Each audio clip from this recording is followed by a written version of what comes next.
तो आज हम स्टार्ट करने वाले हैं बहुत सिंपल टॉपिक, बहुत सिंपल बट इम्पॉर्टेंट। क्यों? क्योंकि ऐसा कोई एग्ज़ाम नहीं है जिसमें ये टॉपिक ना पूछा जाता हो।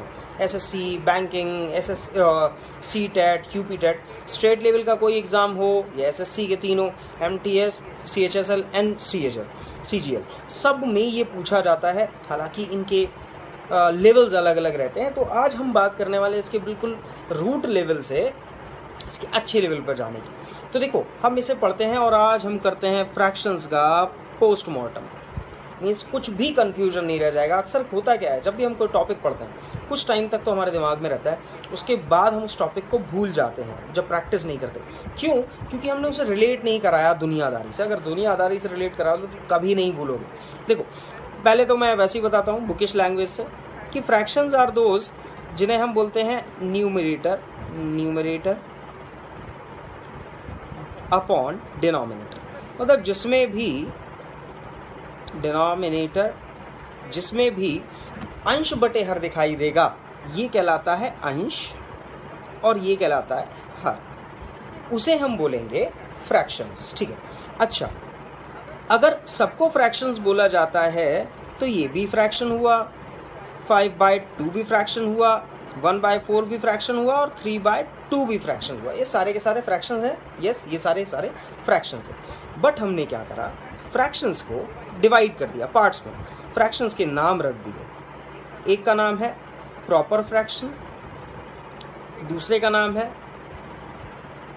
इम्प्रॉपर फ्रैक्शन और तीसरे का नाम है मिक्स्ड फ्रैक्शन। मिक्स देखो समझ में आ रहा होगा, मिक्स का मतलब होता है मिला जुला। अच्छा, प्रॉपर मीन्स होता है उचित। उचित मतलब जो अच्छा लगे, अनुचित जो जबरदस्ती का हो वो अनुचित कहते हैं। अच्छा, जब ये सारे के सारे फ्रैक्शन है हमारी कंडीशन को फुलफिल कर रहे हैं तो ज़रूरत क्यों पड़ी इसकी? अब देखो, हम बातें हैं इसके हिंदी अनुवाद में। What is fraction? हमें जब भी कोई चैप्टर पढ़ना है तो सबसे पहले उस चैप्टर का मतलब समझना है। ये वर्ड जो है इसका मतलब समझना। What is fractions?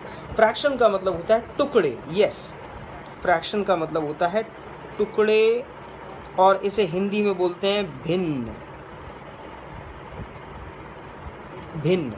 भिन्न को ही बोलते हैं सरल भाषा में। बिल्कुल, अब जैसे भिन्न है, भिन्न तो हिंदी की टिपिकल भाषा है ना, बिल्कुल सरल भाषा जो हम आपस में यूज करते हैं उसे बोलते हैं टुकड़े, यानी कि टुकड़े को बोलते हैं फ्रैक्शंस। अब देखो, जैसे ही मैं बात करता हूँ टुकड़े, तो अगर मैं बोलता हूँ, इस पर आते हैं, अगर मैं बोलता हूँ देखो ये एक रोटी है, ठीक है, एक रोटी है, कंप्लीट रोटी है। यहाँ पर मैंने क्या करा, एक रोटी के 2 टुकड़े कर दिए, यानी कि 1/2 यानी कि 1/2, तो ये हो गया आधा टुकड़ा। ठीक है। यहाँ पर मैंने क्या करा, एक के 4 टुकड़े कर दिए, तो 4 टुकड़े जो करे, जो चौथा टुकड़ा आया वो ये है फ्रैक्शन। ये सारे के सारे फ्रैक्शंस ही हैं। अच्छा, यहाँ पर मैंने 4 टुकड़े करे, उसमें से 3 टुकड़े उठा लिए, 3/4 बोल देते हैं इसे। ऐसे ही अगर मैं बात करूँ कि इसमें मैं 8 पीसेस कर देता, अगर मैं 8 पीसेस कर देता, उसमें से मैं 6 पीसेस ग्रीन वाले 6 पीसेस ले लेता, तो मैं बोलता 6 पीसेस आउट ऑफ 8, क्योंकि 8 पीसेस हो गए हैं। ठीक है, ये तो हुई हमारी फ्रैक्शंस के डेफिनेशन की बात। अब देखो, इसे मैं दूसरी तरीके से भी डिनोट कर सकता हूँ। ज़रूरी नहीं है कि एक ही फिगर में 4 पीसेस करे जाएँ, उसमें से 3 उठाए जाए। इसे हम बोल सकते हैं कि 3 रोटियाँ अगर 4 लोगों में बांटी जाएँ तो हर किसी को कितना कितना मिलेगा। देखो, 3 रोटियाँ अगर 4 लोगों में बांटी जाएँ तो हर किसी को कंप्लीट रोटी तो नहीं मिलने वाली है, क्योंकि 4 लोगों में 4 रोटियां बटती तभी कंप्लीट मिलती है। यहाँ तो 3 रोटियां हैं, तो यानी कि रोटी कम है, तो जाहिर सी बात है किसी को कंप्लीट रोटी नहीं मिलेगी, पूरी रोटी नहीं मिलेगी, सबको टुकड़े टुकड़े मिलेंगे, तो उसे हम बोलेंगे फ्रैक्शंस। ऐसे ही देखो, हमने यहाँ पर बात करी है, जब मैं बात करता हूँ 3 रोटियाँ हम 2 लोगों को देने वाले हैं। अगर सोचो, हम 3 रोटियाँ 2 लोगों को देने वाले हैं तो एक को कितनी मिलेगी? 1.5 का मतलब क्या हुआ, एक रोटी साबुत मिल जाएगी और एक रोटी मिल जाएगी आधी। तो आधा जो हिस्सा हुआ उसे हम बोलेंगे टुकड़ा। और जो 1.5 हुआ, क्या 1.5 को टुकड़ा बोलना चाहिए? नहीं ना। इसीलिए हमने क्या करा, कैटेगराइज कर दिया। जो एक्चुअल में टुकड़ा है, जैसे ही हम बात कर रहा हूँ 1/4, एक्चुअल में जो टुकड़ा है, एक से जो कम है, उसे मैं बोलता हूँ प्रॉपर फ्रैक्शंस। और जो एक्चुअल में टुकड़ा नहीं है, यानी कि जिसकी वैल्यू 1 से ज़्यादा आ रही है, जैसे 1.5 को मैं टुकड़ा नहीं बोलूँगा, 2.5 को, ये 5/2, इसे मैं टुकड़ा नहीं बोलूँगा, क्योंकि 5/2 का मतलब वो 5 और आधा, आधा इस टुकड़ा, लेकिन जो 2 है वो तो साबुत है, तो 5/2 टुकड़ा नहीं है, इसलिए मैं इसे भी प्रॉपर फ्रैक्शंस नहीं बोलूँगा, मैं इसे बोलूँगा प्रॉपर फ्रैक्शंस। और 4 रोटियाँ अगर 5 लोगों में बांटी जाएँ तो इसे भी मैं फ्रैक्शंस बोलूँगा, क्योंकि यहाँ भी वैल्यू 1 से कम आने वाली है। तो हम समझ सकते हैं कि प्रॉपर फ्रैक्शंस आर दोज जिनमें वैल्यू 1 से कम आती है, और इम्प्रॉपर आर दोज जिनमें वैल्यू 1 से ज़्यादा आती है। दूसरी तरीके से हम देख सकते हैं कि फर्स्ट वाले में प्रॉपर फ्रैक्शंस में हमेशा न्यूमरेटर कम होता है डिनोमिनेटर से, और इम्प्रॉपर में न्यूमरेटर हमेशा ज़्यादा होता है डिनोमिनेटर से, ये चीज़। अच्छा, 5/2 को मैं लिख सकता था 2.5, 5 चीज़ें 2 लोगों में बांटी जाएं, तो इसे हम डिवाइड करते हैं 2 से, हमने डिवाइड करा था 2 टाइम्स। अब इतनी बेसिक चीज़ कराने की ज़रूरत नहीं है तो इतनी तो कम से कम प्रैक्टिस करो। तो फिलहाल 2.5। अब 2.5 को देखो हम क्या कर सकते हैं, ये मिक्स्ड फ्रैक्शन कहलाएगा। मिक्स्ड इज व्हाट, जो मिला जुला है, इसमें एक कंप्लीट नंबर भी आ रहा है और कंप्लीट नंबर के साथ एक फ्रैक्शन भी आ रहा है। तो यहाँ से अगर मैं देखूँ तो प्रॉपर फ्रैक्शन, इम्प्रॉपर फ्रैक्शन और मिक्स्ड फ्रैक्शन दोनों एक ही होते हैं, सेम होते हैं, इसीलिए हम प्रॉपर को इम्प्रॉपर को मिक्स में कन्वर्ट कर सकते हैं, मिक्स को प्रॉपर में कन्वर्ट कर सकते हैं, बस इनकी फॉर्म्स रिप्रेजेंटेशंस थोड़ी अलग हो जाती हैं। जैसे 5/2 को मैंने इस पे लिखा। एक चीज़ ध्यान रखोगे, हमेशा जब भी हमें क्वेश्चन दिखता है और ऑप्शंस दिखते हैं तो कभी भी 7/3 ऑप्शन नहीं दिखाई देगा, और अगर आपको आंसर भी मिल रहा है 7/3 तो हम आंसर को इस टाइप से नहीं छोड़ते, हम लिखते हैं 2 and 1/3, इस टाइप से ही फ्रैक्शन दिखते हैं। क्यों? ये जो शब्द हमने बनाए हैं, प्रॉपर मतलब it is the part of fractions but it doesn't make sense, क्योंकि ये इम्प्रॉपर फ्रैक्शन है। इसीलिए जब भी इम्प्रॉपर फ्रैक्शन आएगा तो उसे हमेशा मिक्स फ्रैक्शन में ही करके छोड़ना होता है। बुक्स में भी ये फॉर्म्स हमें ज़्यादा दिखती हैं, ये फॉर्म्स बहुत रेयरली दिखाई देती हैं, इसे मतलब इनकम्प्लीट माना जाता है, अनफिनिश्ड या जो भी कह सकते हो। तो यहाँ देखो 3 फॉर्म्स हैं। आई होप ये क्लियर हो गया होगा कि प्रॉपर वो है जो टुकड़ा है, वास्तव में जो टुकड़ा है वो प्रॉपर है, और जो वास्तव में टुकड़ा नहीं है वो इम्प्रॉपर है, और इम्प्रॉपर को हम मिक्स फ्रैक्शन में कन्वर्ट कर सकते हैं। फिर आ जाते हैं हम इसके कंपैरिजन पे। देखो कंपैरिजन एक बहुत बड़ा पार्ट है, बहुत ज़्यादा क्वेश्चंस पूछे जाते हैं कंपैरिजन पे। अब जैसे मैंने यहाँ लिखा कि 4/5 एंड 13/16, सपोज लेट्स से ये क्वेश्चन है हमारा। अब इसमें कंपैरिजन करना है कि देखो, अब इसे देखेंगे कि एक जगह मैंने 4 रोटियां 5 लोगों में बांट दी और एक जगह 13 रोटियां 16 लोगों में बांट दी, तो किस ग्रुप में ज़्यादा वैल्यू मिलेगी, किसे ज़्यादा पोर्शन मिलेगा। अब इसके जो तरीके हैं, कुछ क्रॉस मल्टीप्लिकेशन वाले हैं, कुछ और तरीके हैं, हम उन पे नहीं जाने वाले हैं। क्रॉस मल्टीप्लाई अगर हम करते हैं तो देखो हम क्या पाएंगे, यहाँ आएगा 65 और यहाँ आएगा 64, मीन्स इसकी मल्टीप्लाई करा 13 पंजे 65 और 16 चौक 64, मीन्स ये वाला फ्रैक्शन बड़ा होगा। ठीक है, अब देखो अगर मैं बात करता हूँ किसी दूसरे मेथड की, तो देखो बहुत जेन्युइन और बहुत सुटेबल, मतलब हर जगह लगेगा वो मेथड जो है वो है क्या कि न्यूमरेटर को हमेशा डिवाइड करना है, किससे? डिफरेंस से। अच्छा, किसका डिफरेंस? भाई किसका डिफरेंस? इन दोनों का डिफरेंस। तो जैसे मैंने लिखा 4/, तो डिफरेंस क्या हुआ 4 और 5 का? 1, और यहाँ पर 13, और यहाँ इन दोनों का डिफरेंस क्या हुआ? That is 3। मैं इसे सॉल्व करूँगा 4/1 को, तो आ जाएगा 4, और इसे मैं सॉल्व करूँगा तो आ जाएगा 4 पॉइंट कुछ, 4 पॉइंट समथिंग। अच्छा, 4 पॉइंट समथिंग का मतलब जाहिर सी बात है 4 से ज़्यादा आने वाला है, तो यही वैल्यू हमारी बड़ी हो जाएगी। ये क्लियर हुआ। अब देखो ऐसा हम करते तो हैं, क्यों करते हैं उसका भी रीज़न, मैथ्स में हर किसी चीज़ का रीज़न होता है, बिना रीज़न के कुछ नहीं करा जाता कि वो ठीक है हमने ऐसा कर दिया तो क्यों कर दिया, करेंगे उसकी भी बात। अब जैसे मैं क्वेश्चन बोल रहा हूँ 13/23, 2/3, 4/7 एंड 6/11। चार फ्रैक्शंस हैं, इसमें हमें बताना बड़ा फ्रैक्शन कौन सा है और छोटा फ्रैक्शन कौन सा है। तो देखो क्रॉस मल्टीप्लिकेशन तो भूल जाओ, एलसीएम वाला मेथड जो भी है वो सब भूल जाओ क्योंकि बहुत टाइम लेगा। तो हम क्या करने वाले हैं, डिफरेंस से डिवाइड करने वाले हैं इसके न्यूमरेटर को। अब देखो यहाँ डिफरेंस कितना है, 13 और 23 का डिफरेंस है 13 बाय, ठीक है 10। नेक्स्ट 2/3 का डिफरेंस इज 1 एंड इधर डिफरेंस है 4/3 और इधर डिफरेंस है 6 और 11 का डिफरेंस इज 5। अब अगर इसमें ऐसे सॉल्व करता हूँ तो देखो 13/10 इज 1.3, कैलकुलेशन अच्छी होनी चाहिए। 2/1 is only 2, 4/3 is 4, 4/3 is 1.3 and 6/5 is 1.2। अब देखो यहाँ पर क्लैशेस हो गए। क्या क्लैशेस हो गए, एक ये भी 1.3 दिख रहा है और एक ये भी 1.3 दिख रहा है, लेकिन मैं अगर इसे ध्यान से देखता हूँ 4/3 मीन्स 1.3333 कंटिन्यू होता चला जाएगा। तो अगर मैं फ्रैक्शंस की बात करूँ, सबसे छोटा नंबर कौन सा मिला मुझे, सबसे छोटा इज द लास्ट वन, उसके बाद आएगा ये, फिर उसके बाद आएगा ये और द लार्जर इज। तो इस टाइप से हम इन क्वेश्चंस को या इन कंपैरिजन को डील करते हैं। जब भी कोई तरीका आएगा, फ्रैक्शंस आएंगे, तो उसमें हम इसी मेथड को लगाते हैं। अच्छा, कई बार कुछ लोगों ने पूछा कि सर जब 4/3 आए तब क्या करेंगे इन्हीं के साथ। तो देखो अगर इन्हीं के साथ मैं 4/3 ऐड कर देता तो मुझे दिख रहा है दीज आर प्रॉपर फ्रैक्शंस। ये वो फ्रैक्शंस हैं जिस चैप्टर को हम पढ़ रहे हैं। चैप्टर का नाम फ्रैक्शंस है और फ्रैक्शंस का मतलब प्रॉपर फ्रैक्शंस है और ये इम्प्रॉपर फ्रैक्शंस है। देखो इसकी वैल्यू 1 से कम, इसकी वैल्यू 1 से कम, इसकी वैल्यू सबकी वैल्यू 1 से कम।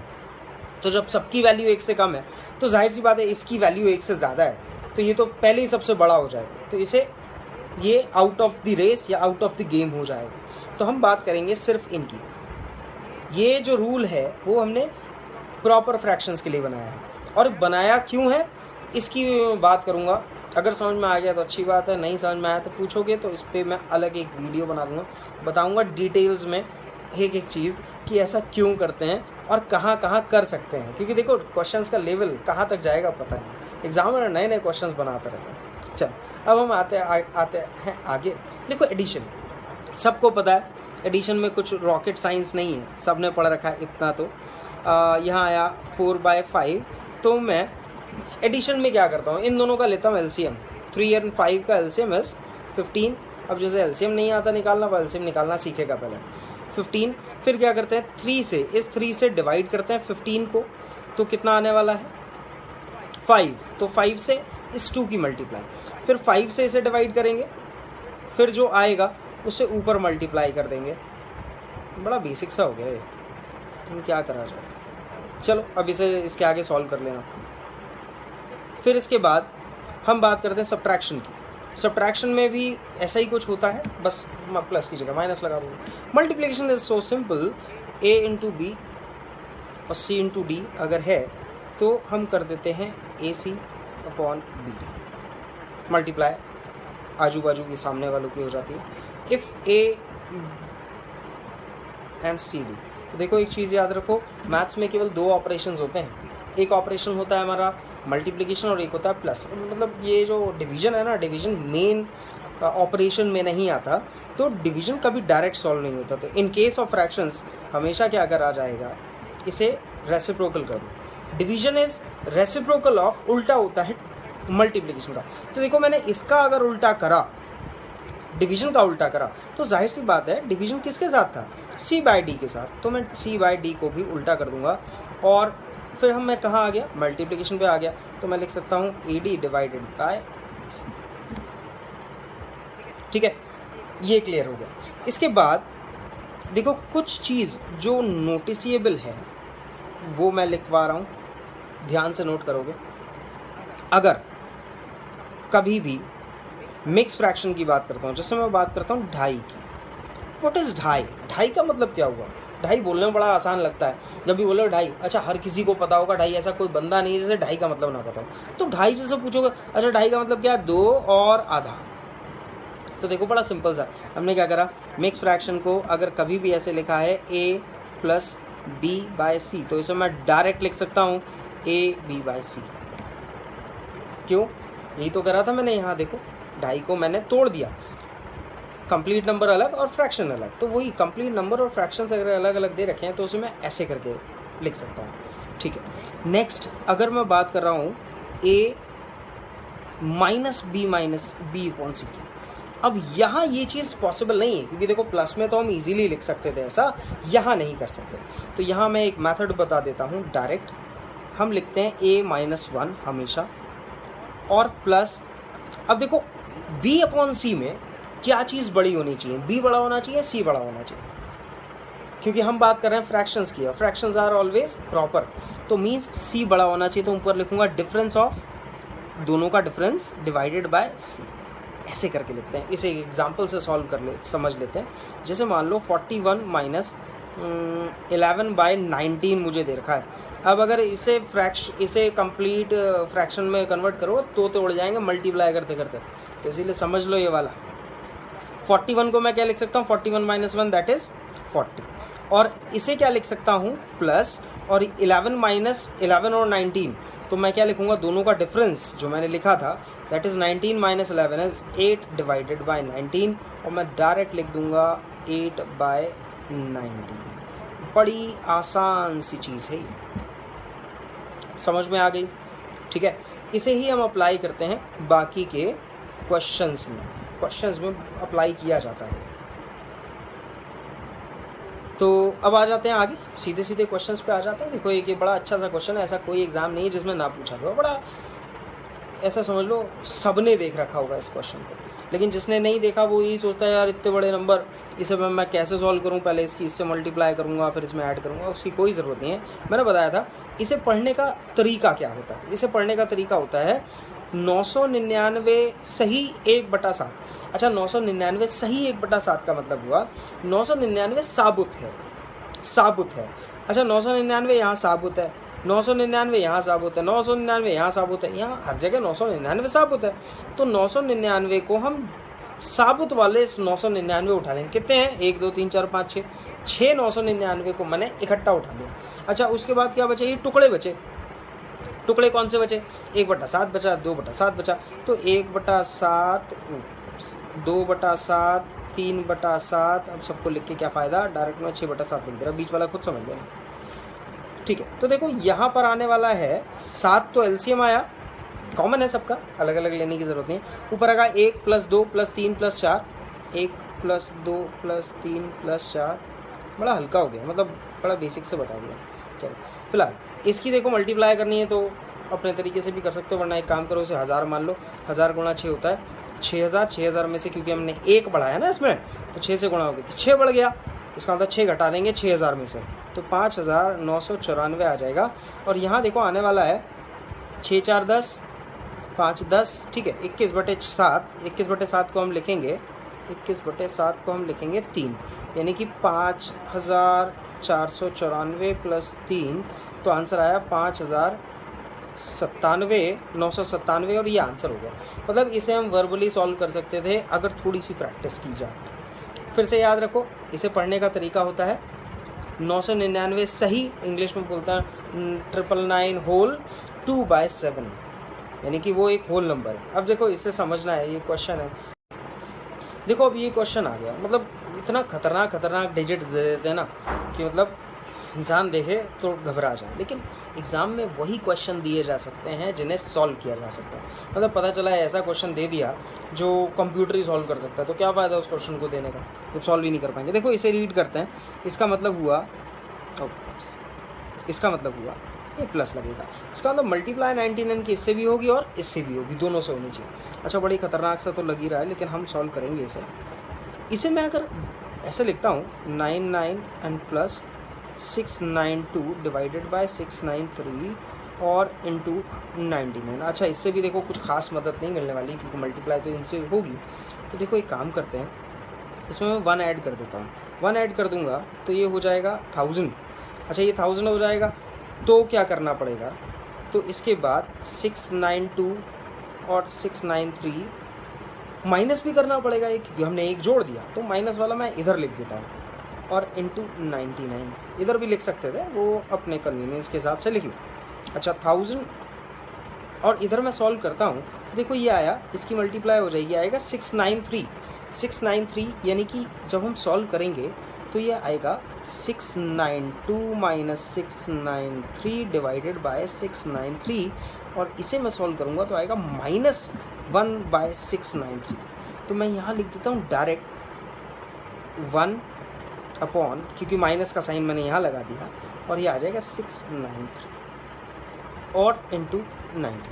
अच्छा अब मैं 99 की मल्टीप्लाई करूँगा तो देखो 99 की पहले इससे मल्टीप्लाई होगी, ये आ जाएगा 99,000, और इसकी मल्टीप्लाई करेंगे तो आएगा 99/693। इसे सॉल्व करते हैं तो ये आएगा 11 से काटेंगे तो 9, 11 से काटेंगे तो 63, और ये आएगा 1/7। अब देखो ये माइनस का 1/7 है, तो माइनस का 1/7 जो है वो इससे कैंसिल हो जाएगा, तो आंसर आ जाएगा 99,000। मतलब नंबर्स को ऐसे करके आप ज़रूरी नहीं ही डेटा दिया जाए, डेटा तो कुछ भी नया इन्वेंट किया जा सकता है, उसे डील करना है। और ये क्वेश्चन आए हुए क्वेश्चंस हैं, जितने भी क्वेश्चंस मैं करवा रहा हूँ ये सारे के सारे क्वेश्चंस आए हुए हैं। अच्छा फिर आ जाते हैं हम देखो बड़े इस टाइप के फ्रैक्शंस पे। अभी तक क्या था, हमें उनके न्यूमरेटर डिनोमिनेटर इक्वल मिल रहे थे, अब की बार क्या है, न्यूमरेटर डिनोमिनेटर्स भी अलग अलग हैं। तो देखो न्यूमरेटर्स डिनोमिनेटर्स अलग हैं तो हम थोड़ा सा काम कर लेंगे। जैसे मैं इसमें से एक क्वेश्चन ये वाला करा दे रहा हूँ, पहले मैं ये वाला करा दे रहा हूँ। तो देखो इसमें मैंने क्या करना है, दिस इज़ 4 कंप्लीट 4 ना, साबुत 4 है। अच्छा इसे बोलेंगे 3 सही 1/8 या 3 whole 1/8। 3 whole means 3 is a whole number, और 3 सही 1/8 का मतलब 3 साबुत है, तो 3 4 को जोड़ लो, 3 को भी जोड़ लो। अच्छा ये 3 ये भी साबुत है, ठीक है, तो इसे भी लिख देते हैं, लेकिन इसी के साइन के साथ लिखेंगे, जो इसके साथ लगा इसके साथ माइनस का लगा तो माइनस का लगेंगे, छेड़छाड़ नहीं होनी चाहिए। अच्छा बीच में लिखेंगे प्लस, हमेशा प्लस आता है, इसमें कोई छेड़छाड़ नहीं। अच्छा अब लिखेंगे बाकी के टुकड़े, भाई टुकड़े देखो कहाँ, इसमें तो पहले वाले में तो कोई टुकड़ा नहीं था, यहाँ टुकड़ा है 1/8 तो हम लिख देंगे 1/8, ठीक है। अच्छा यहाँ लिखेंगे 1/6, 1/6 वाला टुकड़ा जो है वो लिखेंगे, लेकिन ये भी तो माइनस रहेगा ना इसके साथ था, तो माइनस का 1/6 लिखेंगे। अब अगर इसे हम सॉल्व करते हैं तो देखो 3 से 3 ये उड़ गया, बचा 4 और प्लस, इसे सॉल्व करते हैं। देखो यहाँ इसके डिनोमिनेटर्स अलग अलग हैं, तो यहाँ हम 2 तरीके से कर सकते थे, एक तो क्रॉस मल्टीप्लाई, और बच्चों वाले तरीके में मत जाओ, इन दोनों का एलसीएम ले लो, एलसीएम आया 24, तो 8 से डिवाइड करा, 8 3 24, 6 से डिवाइड करा तो आया 4। अब 4 माइनस का 1/24 आया। अब देखो दिक्कत वही वाली आने वाली, फिर मुझे करना पड़ेगा। तो मैंने बताया था ना जब भी बीच में माइनस आए तो क्या करते हैं, यहाँ वाले नंबर को एक कम करके लिख दो, और ऊपर क्या करना है, इन दोनों का डिफरेंस लिखना है। 1 और 24 का डिफरेंस आया 23 डिवाइडेड बाय 24, तो ये हो गया हमारा आंसर। इस वाली ट्रिक को बहुत अच्छे से याद कर लो। वैसे तो मैं ये भी बताऊंगा कि ऐसा क्यों होता है, लेकिन सब में टाइम चाहिए। अब एक और ये वाला सवाल ले लेते हैं, ये वाला ले लेते हैं, बाकी तो सब तुम ही करोगे, ट्राई करना। या चलो हम ये वाला ले लेते हैं, बड़ा सा सवाल। देखो साबुत नंबर, यहाँ 4 साबुत है, यहाँ 2 साबुत है, यहाँ 1, और यहाँ तो कुछ है ही नहीं, तो जहाँ कुछ नहीं उसे छोड़ो। अच्छा यहाँ आया 3/5 टुकड़े, माइनस का 7/9, यहाँ आया 2/15, ये माइनस प्लस का ध्यान रखना होता है बिल्कुल, ये आया 45, ठीक है। अब देखो यहाँ तो आया 4, -4 में से 2 घटा दो और 1 घटा दो, और यानी कि बचा केवल 1 प्लस। अच्छा यहाँ एलसीएम देखो आएगा, एलसीएम मुझे दिख रहा है 45। एलसीएम की भी क्लास लेंगे किसी दिन, एलसीएम की अच्छे से क्लास लेंगे, वर्बली सॉल्व करेंगे सारे एलसीएम के क्वेश्चंस को। अच्छा 3 से काटो तो 15 आया, सॉरी 5 से काटो तो 9 आया, 9 से ऊपर की मल्टीप्लाई कर मैं डायरेक्ट लिख दे रहा हूँ 27। 9 से 45 को काटेंगे तो 5 यानी कि आ जाएगा 35, 15 से काटेंगे तो आएगा 3 यानी कि 6, और 45 तो एक ही है यानी कि यहाँ 2 ही लिख देंगे। अब इसे मैं फिर से सॉल्व करने वाला हूँ। अब देखो ये आया 27, और इन सब को अगर मैं ऐड करूँगा ना, इन सब को ऐड करूँगा ना, तो ये माइनस का 43 आएगा, माइनस का 43 और 27 प्लस का है। तो अगर माइनस का 43 और 27 प्लस का है तो यहाँ आंसर माइनस का आएगा, और माइनस का क्या आएगा, माइनस का आएगा 16 और बटे लिखा है हमने 45। तो देखो फिर से वो चीज़ यूज़ होने वाली है। अब इसे क्या लिखा जाए, तो मैंने बोला था ना यहाँ वाले को एक घटा दो। अच्छा एक है और एक में से एक घटा दिया तो कुछ नहीं बचा, और ऊपर क्या लिखा जाएगा 45 माइनस 16, इन दोनों का अंतर। तो 45 माइनस 16 जो आया वो आया 29 और बटे 45। ये हो गया हमारा आंसर। बढ़ा के देख लो, स्पीड बढ़ा के देख लो, स्लो करके देख लो, जैसे मन करे वैसे देख लो।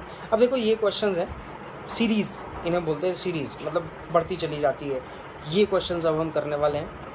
देखो जैसे ये सवाल आया, अब क्या है, सीरीज़ वाले क्वेश्चन में हमें हमेशा ध्यान रखना है एक पैटर्न, फिक्स पैटर्न यूज़ होता है, और अगर वो पैटर्न नहीं लग रहा है तो ये क्वेश्चन सॉल्व ही नहीं हो पाएगा। तो ऐसा क्वेश्चन कभी भी एग्ज़ाम में नहीं दिया जा सकता जो सॉल्व ना हो पाए, यानी कि सॉल्व होगा तभी हम उसे अटेम्प्ट करेंगे। बस तुम्हें क्या ढूंढना है, उसके पीछे जो हिंट है वो ढूंढना है। तो देखो सीरीज़ वाले क्वेश्चन में इतनी लंबी सीरीज़ मैं तो नहीं कर सकता सॉल्व। क्या करना होता है, इसमें ढूंढना होता है पैटर्न। तो देखो इसे मैं सॉल्व करूँगा तो ये आ जाएगा 2 2 1 2 प्लस 1 यानी कि 3/2। इसे सॉल्व करूँगा तो ये आ जाएगा 4/3। फिर मैं सॉल्व करूँगा तो आ जाएगा 5/4, और ये एंड सो ऑन चलता चला जाएगा। और यहाँ आना है 150 प्लस 1 यानी कि 151 बटे 150।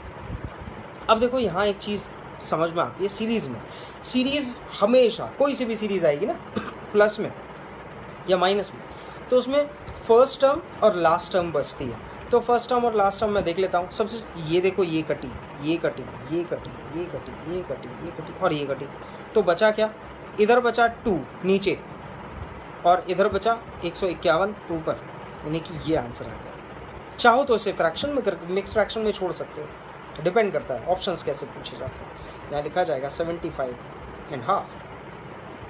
नेक्स्ट पर आते हैं, सेम क्वेश्चन है बस माइनस लगाया। तो देखो यहाँ 3 1 3 -1 यानी कि 2/3 आएगा। नेक्स्ट में क्या आएगा,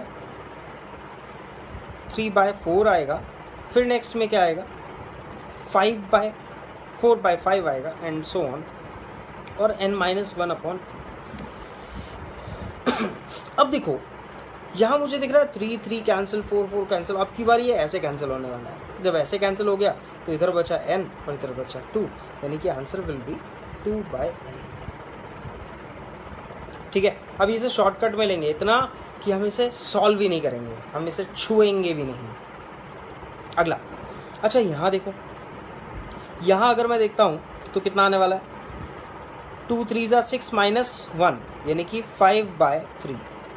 यहाँ आने वाला है 5 × 2 = 10 -3 यानी कि 7/5। यहाँ 7 × 2 = 14 -5 यानी कि 9/7। अब देखो ये सीरीज ऐसी कंटिन्यू होती है। अच्छा यहाँ क्या आने वाला है, यहाँ आने वाला है 3 मतलब यहाँ आ जाएगा तुम्हारा ये 1000 - 2 मतलब 2000 - 2, तो 1998 - 997 डिवाइडेड बाय 999 लिख देते हैं। अच्छा हम पूरा सॉल्व नहीं करने वाले हैं, हम देखो देखने वाले हैं ये ऐसे कैंसिल, ऐसे कैंसिल, ऐसे ऐसे ऐसे ऐसे सब कैंसिल हो रहा है ना, तो ये भी कैंसिल हो जाएगा। अच्छा बचा क्या, यहाँ बचा 3 और यहाँ बचा ये ऊपर वाला। ऊपर वाले को अगर देखो मैं माइनस करता हूँ तो आने वाला है 1/3, तो this will be the answer. ठीक है, अच्छा चलो अब हम आते हैं, देखो इन्हीं क्वेश्चंस को अगर हम डायरेक्ट सॉल्व करना चाहें तो डायरेक्ट कैसे सॉल्व करेंगे। देखो डायरेक्ट अगर मैं इस वाले क्वेश्चन को लेता हूँ पहले, देखो मुझे इसमें दिख रहा है कि ये सीरीज़ है। सीरीज़ में ये जो क्वेश्चंस हमने करे ना, इसमें ध्यान रखो सबसे छोटी टर्म बचती है हमेशा और सबसे बड़ी टर्म बचती है, बीच वाली सारी कट जाती है। अच्छा इसमें सबसे छोटी टर्म बचती है और सबसे बड़ी टर्म बचती है। ठीक है, अच्छा इसमें सबसे छोटी टर्म बचती है और सबसे बड़ी टर्म बचती है। ठीक है, अब देखो इस क्वेश्चन में आता है, इस क्वेश्चन में मैं पहली वाली टर्म को सॉल्व करता हूँ तो आने वाला है 3/2। अब देखो जब 3/2 आया तो मुझे दिख रहा है कि 2 तो नीचे आया ना, छोटी टर्म, तो छोटी टर्म मैंने लिख दी डायरेक्ट। यहाँ जब देखो छोटी टर्म नीचे आ गई तो आंसर, तो जो बचा हुआ पार्ट है वो ऊपर आएगा, तो यानी कि बचा हुआ पार्ट मुझे ऊपर वाला यहाँ से मिलेगा और वो आएगा 151, ये आंसर है। ऐसे ही अगर मैं इस वाले को सॉल्व करूँ तो पहले इसे मैं देखता हूँ कि क्या है, 2/3। अब छोटी टर्म पहले बचेगी ना, तो छोटी टर्म है 2, तो 2 बचेगा ऊपर, यानी कि अगली इधर जो टर्म बचेगी वो आएगी नीचे। तो नीचे क्या आ रहा है, नीचे तो n आ रहा है केवल, तो हम लिखेंगे n। ये आंसर हम डायरेक्ट लिख सकते हैं। अच्छा, इस पर आते हैं। इसमें देखो मैं इसे सॉल्व करता हूँ तो क्या आने वाला है, 2 3 6 माइनस, यानी कि 5/3।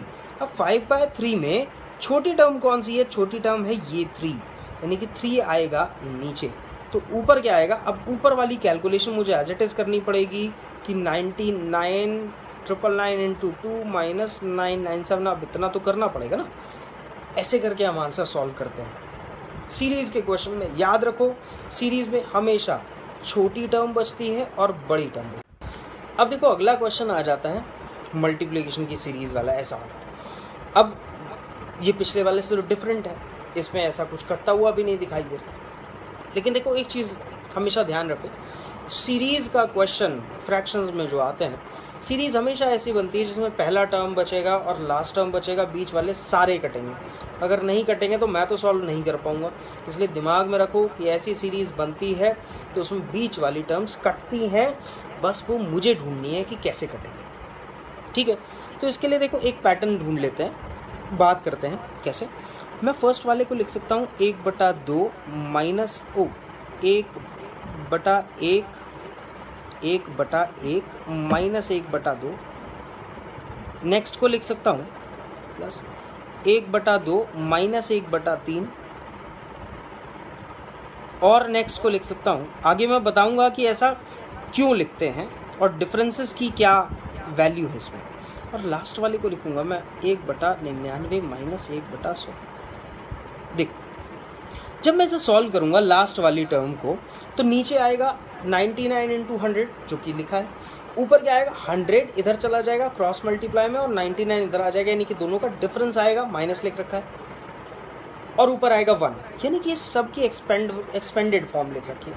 और ये क्वेश्चन इसी टाइप से डिज़ाइन करे जाते हैं कि कट जाएं, वैल्यूज कट जाएं। अब देखो जैसे ही मैं ब्रैकेट ऑफ करूंगा ना, तो ये माइनस इस प्लस वाले से कटेगा, ये सब कटेगा, सब कटेगा।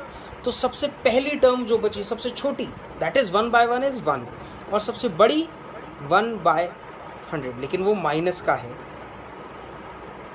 तो इसे हम लिखेंगे 100 की इधर मल्टीप्लाई होगी तो 100 माइनस 1 इज 99/100। ये हमारा आंसर आ जाएगा।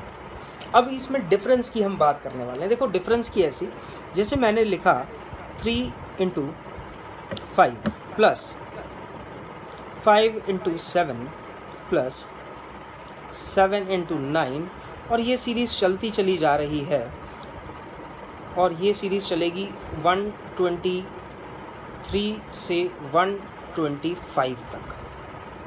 अब देखो इसे मैं जल्दी से कैसे सॉल्व करूँगा। सीरीज़ मैंने बोला ना, सीरीज़ ऐसे ही बनाई जाती हैं जो कि ये सॉल्व हो जाए। कैसे, देखो यहाँ पर अगर मैं इसे लिखता हूँ 1/3 माइनस 1/5, और इसे जब मैं सॉल्व करूँगा तो नीचे तो आएगा 3 इंटू 5 जो कि मुझे दे रखा है, लेकिन ऊपर आएगा 5 इधर आएगा और 3 इधर आएगा, यानी कि 5 और 3 की का डिफरेंस जो आएगा 5 माइनस 3 डिवाइडेड बाय 5 इंटू 3, तो इसे मैं लिखूँगा 25/3, यानी कि ये जो टर्म मैंने लिखी है यहाँ पर, इसमें ऊपर 2 आना चाहिए था, लेकिन अभी तो 2 आ नहीं रहा, तो मैं क्या करूँगा, इसमें 2 से डिवाइड कर दूँगा। ये 2 कौन सा है, ये 2 होता है हमेशा डिफरेंस वाला, ये 2 हमेशा होता है इन दोनों के डिफरेंस वाला। अच्छा देखो इसमें मैंने क्यों नहीं लगाया था, इन दोनों का डिफरेंस 1 था, इसलिए नहीं लगाया था। तो यहाँ पर हम लिखने वाले हैं 1/2 जस्ट बिकॉज ऑफ इन दोनों का डिफरेंस 2 है। ऐसे ही नेक्स्ट वाले में भी 1/2 लिखेंगे, यानी कि सब में 1/2 आएगा। तो जब सब में 1/2 आएगा तो 1/2 कॉमन आ जाएगा, और आएगा 1/3 जो कि सबसे छोटी टर्म है, 1/5 तो अगले वाले से कट जाएगा, और यहाँ निकल कर आएगा 1/25, 1/1/25, 1/125 जो कि माइनस का आएगा। इसे मैं सॉल्व करूँगा तो आएगा 1/2 और सॉल्व करूँगा तो ये आएगा, इन दोनों की मल्टीप्लाई हो जाएगी फिर से, तो 375 और 125 - 3 ये आएगा 1/2, 122 डिवाइडेड बाय 375, इसे हम काट भी सकते हैं और ये आ जाएगा 61/375, ये हमारा आंसर हो जाएगा। अब अगला सवाल देखो, ये है, ये भी सीरीज है, क्योंकि जितना भी बोला ना ये बड़ा कॉम्प्लिकेटेड हो जाएगा अगर इसकी एलसीएम लेने बैठ गए हम तो देखो यहाँ पर आएगा 1/3 × 4 लिख सकते हैं इसे। एग्जामिनर जितने भी क्वेश्चंस बनाता है वो ऐसे ही बनाता है कि आप उसे कैसे डिकोड करते हैं, और मैं लास्ट तक नहीं लिखने वाला हूँ। 8 × 7, 8 × 9 ये मुझे दिख रहा है। अब देखो मैंने बोला था ना इन दोनों का डिफरेंस आएगा, तो उसे मैं लिख देता हूँ 1 बाय डिफरेंस करके। ये डायरेक्ट फॉर्मूला है, इसे नोट कर सकते हो। 1 बाय डिफरेंस, 1 बाय डिफरेंस। अच्छा यहाँ डिफरेंस 1 है तो कुछ करने की ज़रूरत नहीं है क्योंकि 1 ही आ जाएगा। और यहाँ लिखने वाले हैं 1/3 फर्स्ट टर्म, और यहाँ मैं लिखने वाला हूँ लास्ट टर्म -1/9, तो ये तो 1 ही था। एलसीएम आएगा इन दोनों का 9, और यहाँ आएगा 3 - 1 यानी कि 2/9 इज द आंसर। तो ये है हमारे सीरीज़ वाले क्वेश्चंस। हालांकि सीरीज़ में और भी टाइप्स बन सकते हैं, तो मैंने बोला ना questions are never ending, questions नए नए बनते चले जाते हैं, कभी ख़त्म नहीं होने वाले, बस क्या करना उनकी प्रैक्टिस करना है। अब देखो ये कॉन्टीन्यूस सीरीज़ कहलाती है। कॉन्टीन्यूस सीरीज़ में कुछ नहीं करना है, सॉल्व करने के लिए थोड़ा बॉडमास याद रखना है, थोड़ा एडिशन सब्ट्रैक्शन याद रखना है। देखो जब भी ये आए तो क्या करना है, ऐसे करके सॉल्व करना है। इसे हम कितना लिखने वाले हैं, 5/4। अच्छा ये 5/4 आएगा, और हमने लिख रखा है 1/5/4, यानी कि 1/5/4 जो होगा वो हो जाएगा 4/5। तो इस पूरे की जगह मैं यही लिख दूंगा 4/5 छोटा सा। अब मैं इसे सॉल्व करूंगा तो यहाँ क्या आएगा, 3 × 5 15 + 4 यानी कि 19/5। अच्छा इस पूरे की वैल्यू आई 19/5। अब देखो 19/5 1/19/5, तो उसे मैं फिर से लिखूंगा 5/19, तो इस पूरे की वैल्यू हो जाएगी 5/19। ऐसे सर्कल बना बना के करोगे ना तो कभी कंफ्यूजन ही नहीं होगा। अच्छा 19 × 2 is 38 and 38 + 5 43/19, तो 43/19।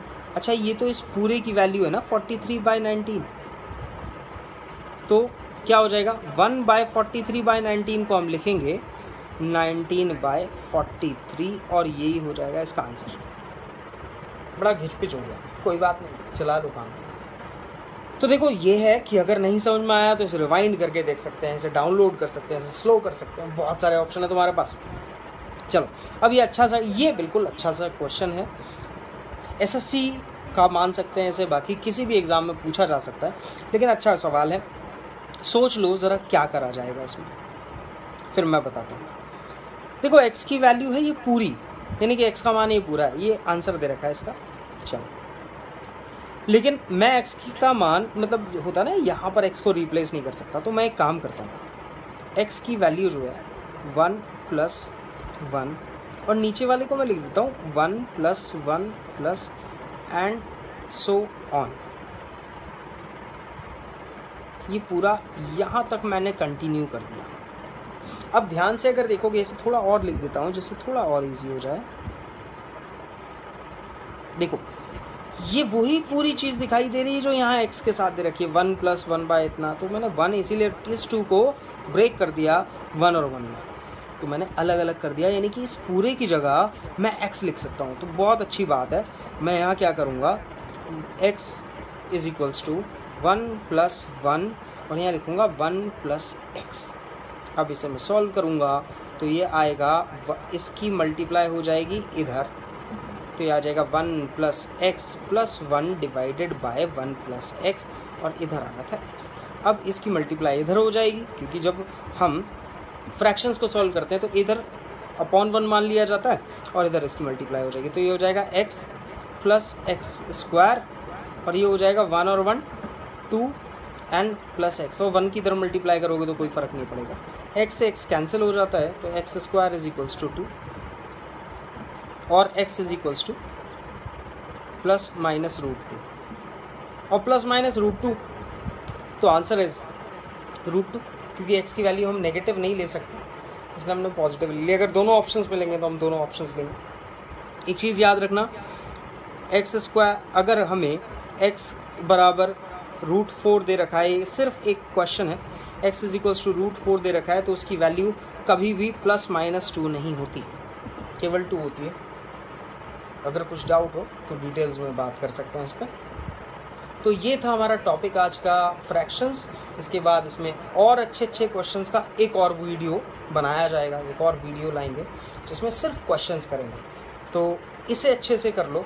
और इसी के आगे हम उन क्वेश्चंस को देखेंगे जो एग्ज़ाम में ऑलरेडी आ चुके हैं और एग्ज़ाम में आने के चांसेस हैं। मतलब फ्रैक्शंस के अगर ये 2 लेसन्स आपने कर लिए तो मैं मानता हूँ कि इसके अलावा फ्रैक्शंस को और कहीं से पढ़ने की ज़रूरत नहीं पड़ेगी। और अगर कुछ नए क्वेश्चंस आते हैं तो पूछो, फेसबुक पेज पे, इंस्टाग्राम पे, या कहीं भी, यूट्यूब पे, जहाँ पूछना वहाँ पूछो, उत्तर देंगे, उनका हल करेंगे और अगला टॉपिक पढ़ेंगे, उनके क्वेश्चंस करेंगे। चलो तब तक करो तैयारी अच्छे से, मिलते हैं अगली क्लास में।